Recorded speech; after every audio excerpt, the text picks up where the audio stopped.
Café et chocolat, l'entreprise et l'éducation sur la même longueur d'onde. Bonjour à tous, bienvenue sur les ondes de Café et chocolat, l'émission de Radio KPMG et Rêve FM qui met l'éducation et l'entreprise sur la même longueur d'onde. Au micro, Eva Marié de Rêve FM, la radio étudiante de l'ESSEC. Chaque année, à l'approche des fêtes, l'impatience se fait sentir chez les enfants et aussi chez les plus grands. Nous vous offrons donc, avec quelques jours d'avance, cette émission sur le thème d'un Noël durable et responsable qui s'intéressera au monde du jouet. Un univers à la une de l'actualité. En effet, si le segment du ludo-éducatif, les fameux jeux de société, connaît une croissance significative de 15% depuis les confinements, le scandale des substances chimiques contenues dans les tapis puzzles pour bébés, l'omniprésence des écrans dans les jeux pour enfants ou encore la pénurie de jouets ont marqué les esprits. Aujourd'hui, dans l'édito, Catherine de Blecker, directrice générale d'Auxibul Éveil et Jeux, nous livrera son analyse du monde du jouet et nous dira comment son entreprise entend répondre aux défis du secteur avec des jeux innovants, pédagogiques et plus respectueux de l'environnement. Ensuite, Virgile Legendre de Rêve FM s'entretiendra avec deux entrepreneurs qui souhaitent redonner du lustre aux jeux physiques et tangibles. Rivka Ada, étudiante à l'ESSEC et fondatrice de la poupée Rivdoll, une poupée 2D aux tenues changeantes qui voyage dans le monde entier, et Julien Savino, PDG de POG, un jeu qui a connu un succès fulgurant dans les années 90, qui va être très bientôt remis au goût du jour. Enfin, Marc-Aymeric Violet, membre de Rêve FM, nous embarquera en Provence pour un voyage de 90 secondes et contera l'histoire des traditionnels santons, de quoi profiter de la magie de Noël un peu plus tôt que prévu. Mais découvrons sans plus attendre cette dernière édition de l'année 2021. L'édito.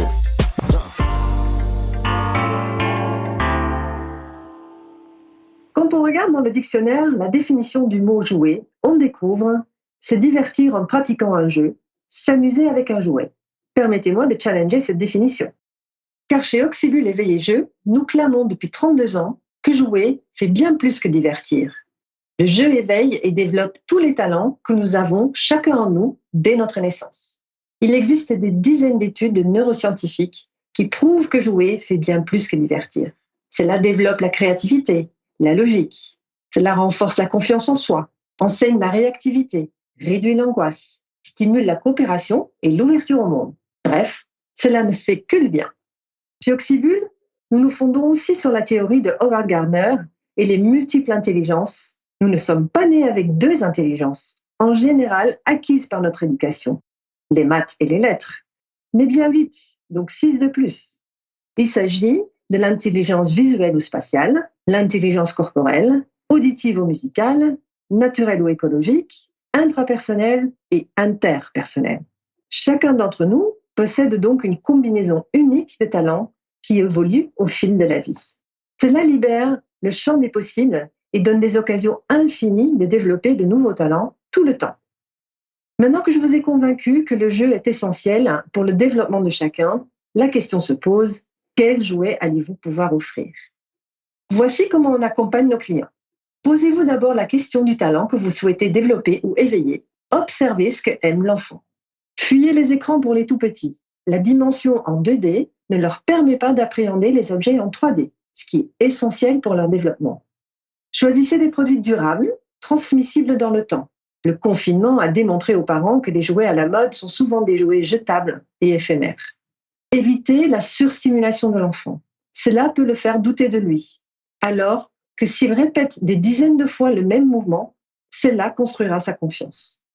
Choisissez des produits et des marques responsables, avec une attention spécifique aux normes, pas toujours respectées par des plateformes qui importent directement de l'étranger.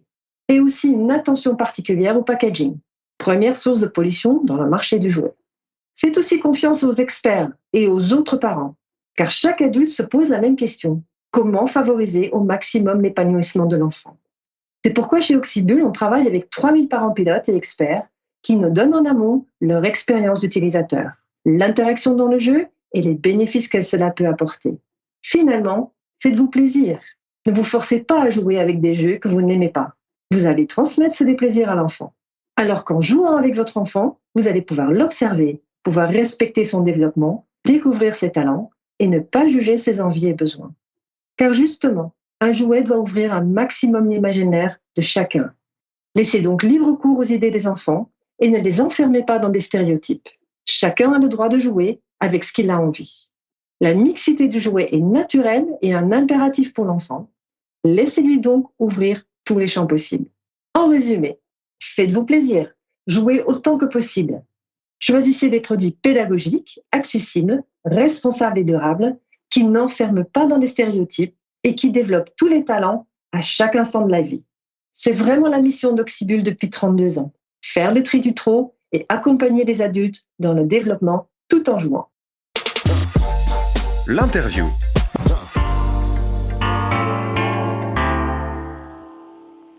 Aujourd'hui, j'ai le plaisir d'accueillir Rivka Ada et Julien Savino au micro de Café et Chocolat. Bonjour Rivka, bonjour Julien. Bonjour Virgile. Bonjour.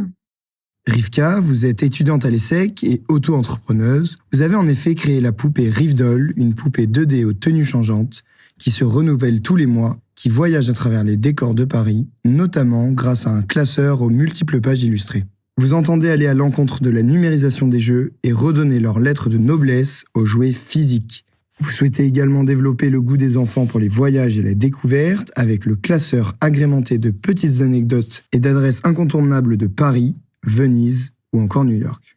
Enfin, vous souhaitez répondre au mouvement de relocalisation de la production et au retour en force du Made in France. De belles et nobles ambitions.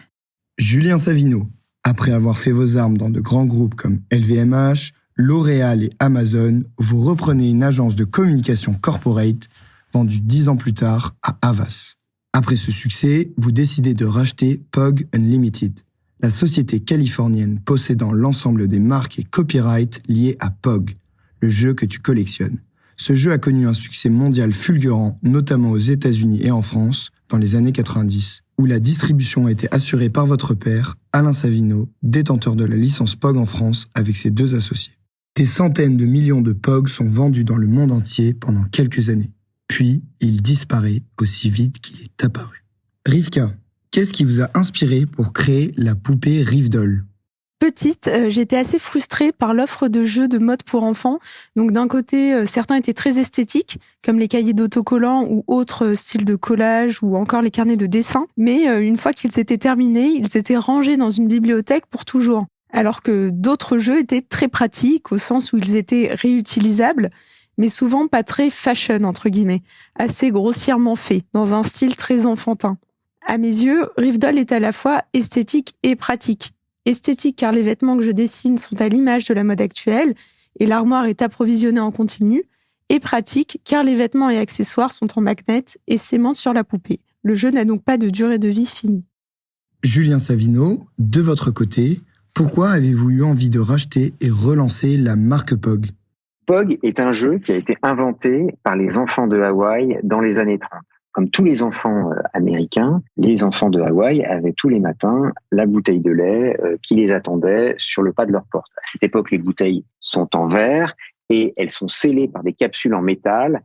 À l'intérieur de la capsule en métal, on collait une petite rondelle de carton qui permettait de sceller en fait cette bouteille avec la capsule. Cette rondelle de carton, c'est exactement ce qu'est un POG, puisque les enfants déchiraient cette petite rondelle de carton, ils collectionnaient ces rondelles qui avaient tout le logo des différentes laiteries qui leur distribuaient le lait et ont inventé ce jeu POG à cette époque. Plus tard, dans les années 50, une laiterie, justement, décide de se diversifier et de lancer un jus de fruits à base de passion fruit, fruit de la passion, orange et goyave. Donc, POG, c'est le nom de leur boisson. Et là, le responsable marketing de l'époque, imaginez dans les années 50, il est loin de Mad Men, mais enfin bon, il doit faire son job. Et il a une idée juste géniale. Il se souvient du jeu de 1000 Cap auquel il jouait quand il avait 10 ans, dans les années 30, et il se dit, tiens, on va systématiser ce jeu, on va imprimer nos petites rondelles de carton capsule qu'il y a sur nos bouteilles, et on va créer une collection, et on va vendre ça comme ça. Et là, c'est un succès énorme. Le jeu reprend et surtout, la bouteille et la marque POG, le jus de fruits POG, devient un produit star à Hawaï, dans le sud de la Californie, en Arizona. Puis dans les années 90, Alan Ripinski, le fondateur de POG Unlimited, se promène à Hawaï et là, il découvre ce gameplay. Il ne connaissait pas le jeu de POG. Par contre, lui étant un grand fan des trading cards, il a une seconde idée géniale qui est de vendre ce jeu sous la forme de pochettes aveugles, exactement comme sont vendus les trading cards. Et là, il crée the World Poker Federation. Il décide de distribuer gratuitement des pochettes à la sortie de Disney World et le succès devient fulgurant aux États-Unis, au Canada, puis ensuite en Europe occidentale. En 4 ans, entre 94 et 98, ce sont 10 milliards de POG qui seront vendus dans 30 pays. C'est un jeu générationnel, c'est la raison pour laquelle j'ai souhaité le relancer. Tous ceux qui avaient entre 5 et 10 ans, entre 94 et 98, sont maintenant en âge d'avoir des enfants. Et ils se souviennent tous de ce jeu qui a été une énorme mode de l'époque. Et ils auront un grand plaisir à retrouver ce jeu avec leurs enfants, à revivre les émotions qu'ils ont vécues quand ils étaient enfants. Et il se trouve que ces gens, ces jeunes adultes, ces anciens pogueurs devenus adultes, sont très nombreux. Ils sont plus de 100 millions. Vos 2 jouets permettent aux enfants de s'éloigner du monde virtuel. Or, aujourd'hui, le marché français du jeu vidéo atteint des records. 5,3 milliards d'euros de chiffre d'affaires l'année passée. Et c'est en croissance de près de 10% par an. Quelles sont alors vos stratégies marketing pour développer vos produits qui vont à l'encontre de cette vague numérique ? Julien ? POG, ça fut le premier jeu à collectionner. Il est lancé en 93, Pokémon apparaît en 96. C'est un jeu social, dans le sens où l'enfant va collectionner ses POG et les échanger. Il va échanger ses doubles. Ça, c'est le principe des trading cards. Mais la grande nouveauté, c'est qu'il va pouvoir les jouer à travers un gameplay très simple. Les joueurs décident en commun d'un nombre de POG à miser. Ils posent l'ensemble de ces POG face contre terre. Donc, si nous sommes 3 à jouer et qu'on décide de jouer 3 POG chacun, ça fait 9 POG. Vous avez une pile de 9 POG et chacun son tour, les joueurs vont jeter leur kini, qui est une pièce en plastique un peu plus solide, sur la pile. Et les POG qui sont retournés sont gagnés par le lanceur. Ce qui fait que, en fait, c'est un jeu à la fois d'adresse, mais aussi un jeu, le terme américain est intéressant, c'est un ledger game. C'est-à-dire, c'est un jeu à levier, c'est un jeu de mise. Alors, je n'ose pas dire que c'est un jeu de casino, mais ça nous a été reproché dans les années 90 où les gens disaient, mais finalement, c'est le casino des cours de récréation, ce qui nous faisait beaucoup rire. Mais effectivement, il y a une dimension de jeu d'adresse et à la fois de maîtrise du risque, car c'est un jeu où on peut perdre contre son adversaire. Donc, notre stratégie, elle est mondiale. Nous allons relancer le jeu à la fois par les moyens classiques, c'est-à-dire des licenciés qui vont développer des championnats de POG, mettre le jeu dans la main des enfants à travers des grandes campagnes d'échantillonnage. Et puis, à la différence de ce qui a été fait dans les années 90, on souhaite ancrer la marque dans la durée à travers un dessin animé autour du personnage Pokémon. Et vous, Rivka ? Rivdol, donc comme ça a été souligné plus tôt, cherche à déconnecter les nouvelles générations des écrans et leur faire découvrir la relation privilégiée qu'on peut avoir avec un jouet, un peu comme un ami qui nous suit partout, que l'on a toujours à portée de main et pour lequel on éprouve une véritable affection, ce qui n'est pas forcément le cas avec un écran évidemment. Je pense que les parents et éducateurs s'accordent tous sur les bienfaits des activités non numériques en termes de concentration, de créativité et tout ça. Et lorsque l'on ouvre son carnet Rivdol, on se plonge vraiment dans une bulle d'imagination où le temps passe sans que l'on s'en aperçoive et les idées fusent. Je suis certaine que l'on a tous un peu un exemple en tête similaire de notre enfance avec un jeu un peu comme ça. Évidemment, il est indéniable que les choses ont changé et il n'est pas évident de capter l'attention d'un enfant autrement qu'avec un écran et des réseaux sociaux. Et en fait, Rivdol cherche à intégrer au jeu physique certains aspects des réseaux sociaux afin de les rendre plus attractifs, notamment donc leur interactivité et l'approvisionnement infini de contenu, parce que c'est surtout ça les réseaux sociaux. Ça, c'est grâce à l'abonnement mensuel qui permet de recevoir de nouveaux vêtements, de nouvelles photos, de paysages et des anecdotes sur un thème inédit chaque mois. Donc Rivdol renouvelle le contenu du jeu et tient, je l'espère, en émoi une clientèle fidèle qui attend d'être surprise par le prochain thème chaque mois. Personnellement, vos vêtements en magnets me rappellent les magnets de maillots de football que je collectionnais étant enfant. Pensez-vous qu'il est possible de remettre au goût du jour des jeux passés ? Eh bien, tu n'es pas le premier à me dire ça, et je trouve que la comparaison est très flatteuse. Je pense vraiment qu'il y a des mécanismes qui sont indémodables, et le fait de collectionner, de rechercher des pièces inédites, les échanger avec les copains à la cour de récré, être jaloux de celui qui a celui dont on rêve, etc., ça en fait vraiment partie. Ça passera pas de mode. Surtout à notre époque, avec toutes les plateformes de revente d'objets d'occasion, même si ça, évidemment, ça concerne davantage les adultes, mais c'est la dimension que j'aimerais donner, notamment à l'abonnement, donc mentionné plus tôt, qui s'intitule les lettres Rive Doll. Tous les mois, on reçoit des nouveaux vêtements, des nouvelles photos sur un certain thème, et l'idée serait que le descriptif de ce thème soit numéroté et qu'on puisse le collectionner. Donc on collectionnerait les numéros qui sortent tous les mois et ce descriptif serait une sorte de gage d'authenticité. Et je pense sincèrement que les générations les plus jeunes y seraient tout aussi sensibles que nous avons pu l'être et celles avant moi. Julien Savino, j'ai la même question pour vous. Les POG peuvent-ils de nouveau faire le buzz 30 ans après et susciter le même engouement ? Alors certainement. L'argument des années 90 n'est pas un argument qu'on peut faire valoir auprès des enfants. Les enfants, ils veulent simplement un jeu qui soit fun et rigolo. C'est un gameplay, encore une fois, qui est universel, puisque les enfants de Hawaï, dans les années 30, s'amusaient avec, dans les années 50 aussi, dans les années 90. Et en fait, c'est les qualités intrinsèques qui vont attirer les enfants, c'est pour tous les jeux et pour les POG en particulier.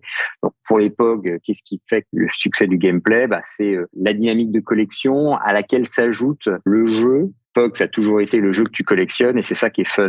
On fait une collection et puis ensuite avec ses doubles ou avec sa collection, on décide de la jouer, de la miser et puis parce qu'on est habile, grâce à l'adresse qu'on a développée, à son entraînement, eh bien on peut gagner, accroître sa collection ou bien alors tout perdre. Il y a une idée de risque, de compétition qui est inhérent et qui est rigolo et qui plaît aux enfants. À quel point la nostalgie et la familiarité avec un jouet peut-elle convaincre un parent d'acheter ? Pensez-vous que cet achat serait seulement destiné à l'enfant ou les plus vieux pourraient aussi se prêter au jeu ? Julien, pour commencer ? Oui, alors c'est sûr qu'on a un cœur d'adulte qui va retrouver l'émotion que l'on a perdue dans les cours de récré. Le fait que le jeu ait disparu très rapidement après sa lancée et que c'était une mode incroyable, en fait, a eu un effet de cristallisation dans l'esprit des poggers de l'époque, qui sont maintenant de jeunes adultes. C'est-à-dire qu'ils avaient complètement oublié, et quand ils le retrouvent, ça crée toujours cet effet Madeleine de Proust assez fort. Et on a souvent sur les réseaux, quand on parle des POG, des retweets ou des POC de certains qui rappellent leurs potes d'école ou bien alors leur ex-petite amie ou première petite amie de cours de récréation ou leurs frères, sœurs, cousins en disant tu te souviens, on avait tous ces POG et qu'est-ce qu'on en a fait et je crois que ma mère les a achetés ou alors je crois que je les ai gardés. Et donc on a ce phénomène en fait chez les parents qui mais bon, c'est pas eux les parents vont acheter pour les enfants, certains fanas vont collectionner, mais on est plutôt dans le monde comme tous les jeux, comme toutes les marques des geeks. Pour les enfants, c'est une nouvelle histoire. Donc nous, ce qu'on apprécie et ce que les enfants apprécient, c'est que les POG développent plein d'émotions chez les enfants comme chez les parents, au-delà aussi de qualités cognitives assez intéressantes chez l'enfant. Et on pense que les parents voudront partager cette émotion et ces stratégies de jeu avec leurs enfants. Et vous, Rivka ? Je dois dire que un des éléments qui m'a le plus confortée dans mon envie de lancer Rive Doll, c'est la réaction quasi systématique que j'ai eue quand j'en parlais.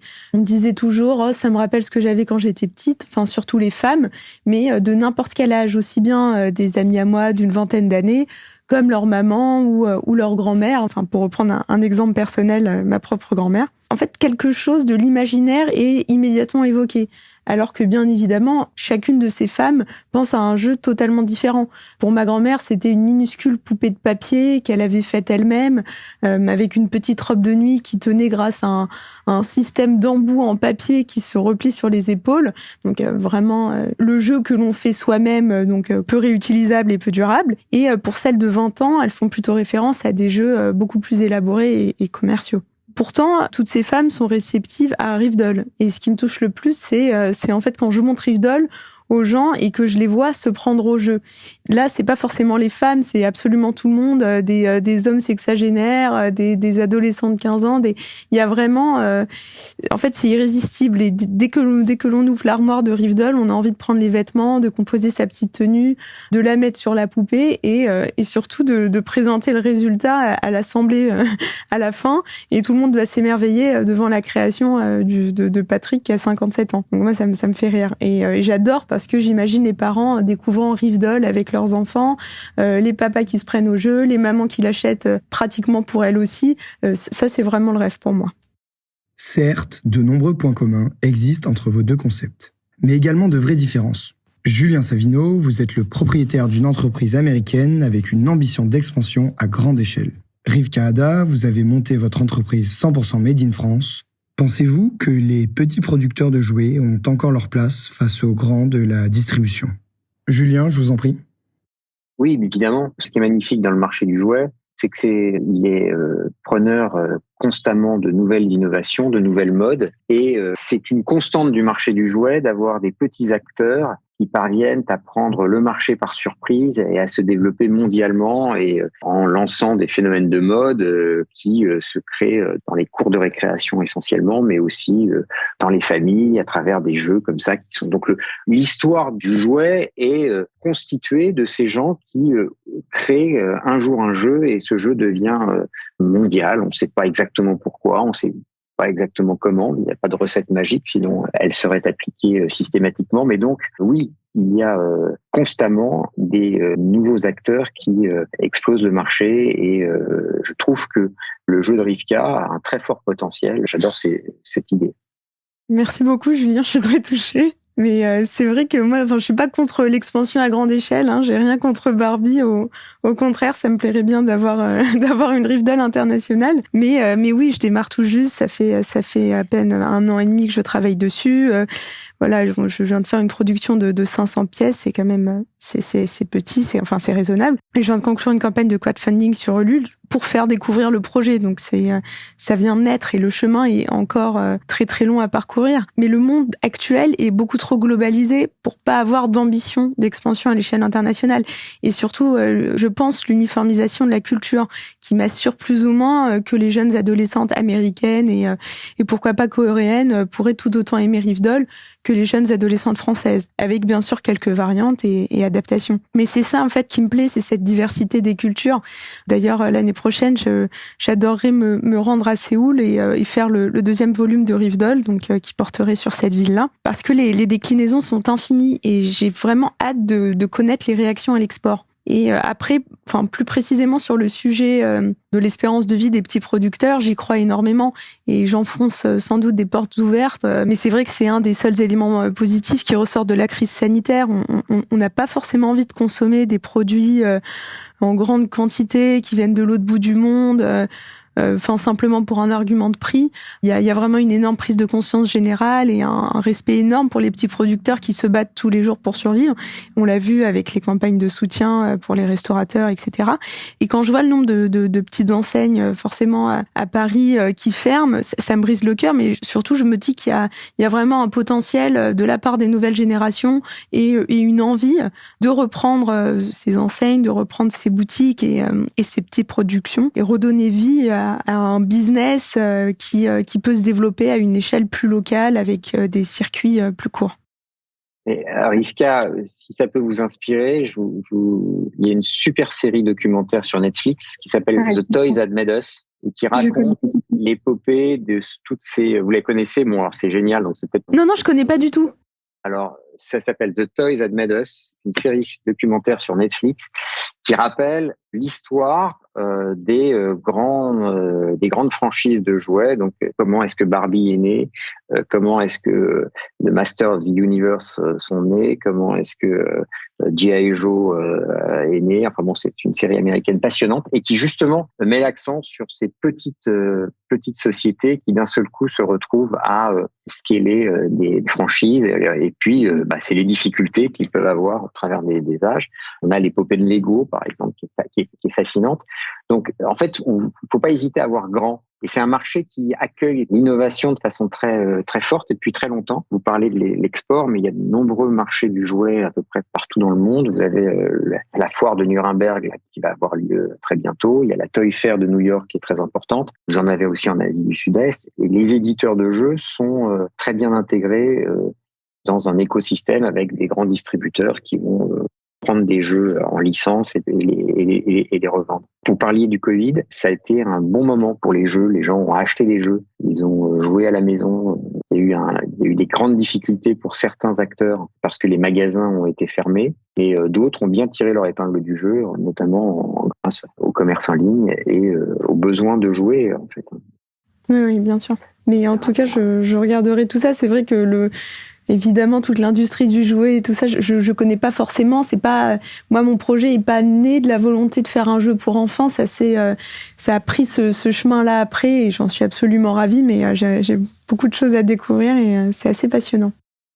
Je n'ai moi-même pas vu ce documentaire, mais je me pencherai dessus un peu plus tard. Pour l'heure, passons à ma dernière question.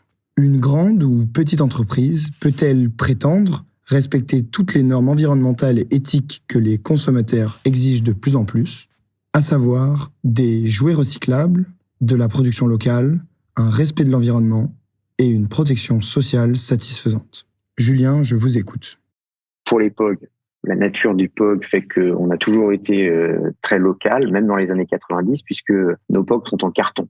Ce qui a changé par rapport aux années 90, c'est que notre carton aujourd'hui est PFC, c'est-à-dire qu'il est issu de filières durables et très contrôlées, et que les flow-packs sont également en papier PFC, ce qui fait qu'on limite l'impact environnemental. Et les POG ont toujours été des jeux fabriqués localement, tout simplement pour répondre à la souplesse et à la demande, et parce que les filières d'impression sont des filières locales encore, quels que soient les pays. Donc les POG américains sont imprimés aux États-Unis et les POG français sont imprimés en France ou en Europe.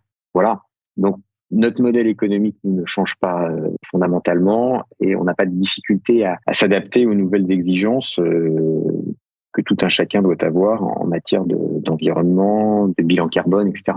C'est vrai que c'est un défi pour certains jouets qui sont en plastique moulé et qui savoir-faire qui n'existe aujourd'hui que en Chine. Rivka, pour finir. À mon humble niveau, je pense qu'il est justement plus simple pour une grande firme d'avoir une chaîne de distribution plus respectueuse des pratiques RSE, parce que il y a un réseau développé, il y a une influence plus importante, des économies d'échelle, un choix large de distributeurs et de fournisseurs. Évidemment, il n'est pas évident pour une entreprise déjà bien implantée, avec un système efficace qui a fait ses preuves, de changer de manière radicale du jour au lendemain. Mais c'est vrai que quand on est une petite entreprise qui démarre, on cherche forcément à réduire les coûts de départ, à rechercher le fournisseur le moins cher.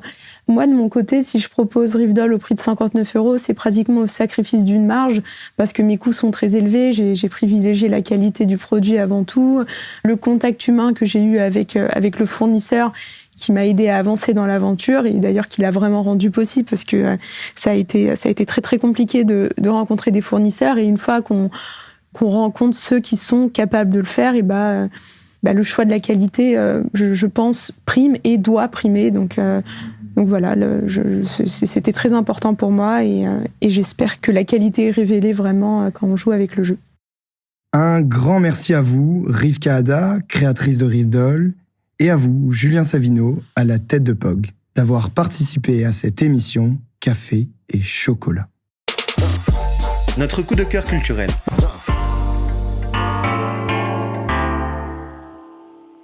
Aujourd'hui, suivez-moi dans l'arrière-pays provençal et venez découvrir ou redécouvrir les traditionnels santons de Provence. Loin d'être uniquement décoratives, ces petites figurines d'une dizaine de centimètres symbolisent à elles seules toute une culture qui sent bon la lavande et l'olivier. Ceux que l'on appelle en provençal santounes, c'est-à-dire petits saints, sont apparus au début du 19e siècle, après que la Révolution française a entraîné la suppression de la traditionnelle messe de Noël. En effet, ils permettaient de recréer au sein de chaque foyer un coin prière où l'on pouvait se recueillir et surtout célébrer la venue du Messie. On y retrouve donc évidemment les personnages de la crèche biblique, mais également le berger, le meunier, ou encore le potier, auxquels vinrent s'ajouter petit à petit la lavandière et l'arlésienne, donnant au tout un aspect ancré dans le quotidien des Provençaux de l'époque. Chaque santon est fabriqué à partir d'une argile rouge de la région, dans un des 109 ateliers du Var, des Bouches-du-Rhône, du Vaucluse et des Alpes-Maritimes. Moulés puis personnalisés au couteau par les artisans santonniers, ils sont séchés, cuits à 1000 degrés et enfin finement décorés à la main.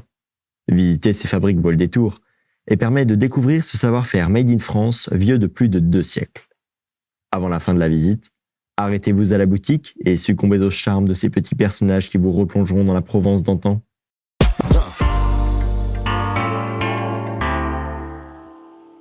Cette émission festive touche à sa fin. Ce fut pour Virgile Legendre, Marc-Aymeric Violet et moi-même un grand plaisir de la présenter. Toute l'équipe de Café et Chocolat vous retrouvera le 13 janvier prochain pour une émission sur les nouveaux modes de travail où une petite révolution est en cours. Nous vous souhaitons à tous de très bonnes fêtes de fin d'année qui auront encore une saveur particulière. À l'année prochaine sur nos ondes.